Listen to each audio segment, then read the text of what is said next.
Digarap minggu ini perbaikan longsoran yang berpotensi merambah ke jembatan Kalipelus membutuhkan anggaran estimasi sebesar 1,2 miliar rupiah.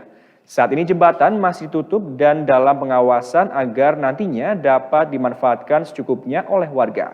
Sedangkan warga yang rumahnya berada di bantaran sungai diminta tidak menempati bangunan untuk menghindari adanya longsoran susulan. Sisi jembatan Kalipelus di Kelurahan Arcawinangun, Kecamatan Purwokerto Timur, Kabupaten Banyumas mulai diperbaiki minggu ini. Sebelumnya, Bupati Banyumas Ahmad Hussein, Dinas Pekerja Umum dan BPBD Banyumas telah meninjau lokasi. Dari tinjauan, perbaikan langsung ditindaklanjuti pekan ini. Kepala Dinas Pekerja Umum Kresnawan menjelaskan, penindaklanjutan di pekan ini sangat penting karena menyangkut keselamatan warga di sekitarnya. Meski ditindaklanjuti, ada beberapa hal pertimbangan karena sifatnya mendesak. Dari hal tersebut, maka perbaikan akan menggunakan dana belanja tidak terduga atau BTT dengan ketentuan administrasi tertentu. Nantinya akan ada bantuan bronjong dan dari pihaknya akan menyuplai tenaga dan juga material. Jadi insya Allah mulai minggu ini akan kita tindak lanjuti mengenai persiapan pelaksanaannya.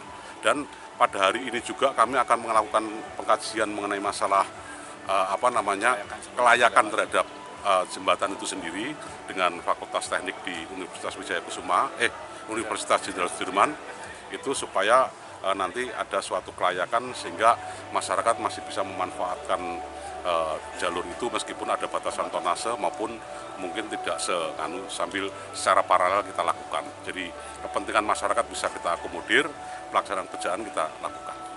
Kira-kira pengerjaannya berapa lama itu, Pak? Ya untuk sementara kami gambaran tidak bisa lebih pasti karena pekerjaan di bawah air kan kita tidak bisa memprediksi. Karena kadang-kadang juga ada, ya kita asumsi paling lama antara 3 minggu sampai sebulan.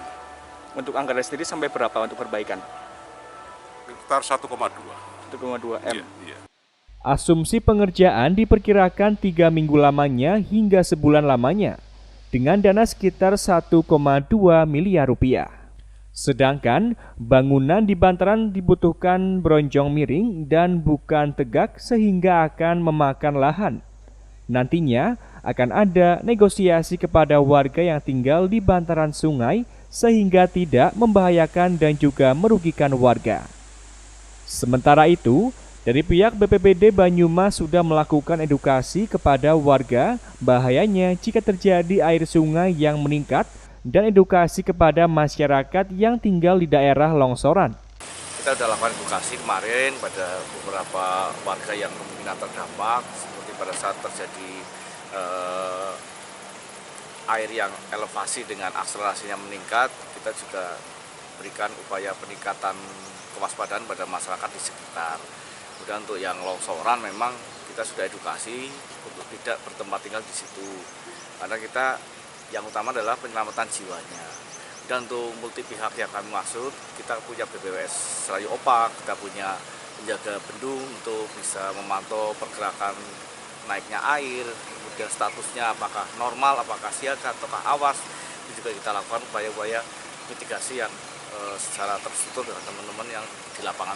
Warga yang berada di bantaran sungai sudah diminta untuk tidak menempati bangunan. Namun, beberapa masih berada di lokasi karena bangunan merupakan toko untuk usaha. Dari Banyumas, Ahmad Nur Aji Wibowo, Satelit TV mewartakan.